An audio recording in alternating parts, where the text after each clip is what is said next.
একদিন রাসূল সাল্লাল্লাহু আলাইহি ওয়াসাল্লাম মসজিদে বসেছিলেন।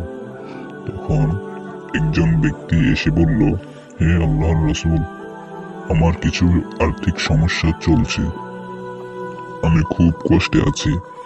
রাসূল সাল্লাল্লাহু আলাইহি ওয়াসাল্লাম তাকে সান্ত্বনা দিয়ে বললেন, আল্লাহ তাআলা তোমাকে সাহায্য করবেন, তুমি ধৈর্য ধরো, আমি তোমার জন্য কিছু অর্থ ব্যবস্থা করব।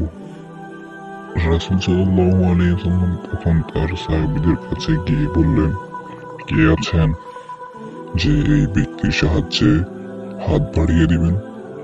তবে সবার মনে ছিল, আমি কি নিজেই দিতে পারি? এমন সময় এক সাহাবী, যার নাম ছিল আবু হুরায়রা রাদিয়াল্লাহু তাআলা আনহু, উঠে এসে বললেন, হে আল্লাহর রাসূল, আমি তাকে সাহায্য করতে চাই।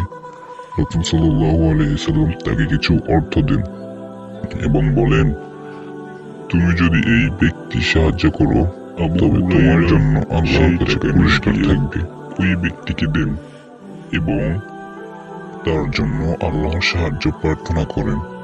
অবশেষে ওই ব্যক্তি আনন্দিত হয়ে ফিরে যান এবং রাসূল সাল্লাল্লাহু আলাইহি সাল্লামের কাছে গিয়ে বলেন, হে আল্লাহর রাসূল, আমার জীবন বদলে গেছে। রাসূল সাল্লাল্লাহু আলাইহি সাল্লাম তখন হাসি দিয়ে বললেন, তোমরা জানো যে ব্যক্তি একে অপরকে সাহায্য করবে, আল্লাহ তাদের সাহায্য করবেন।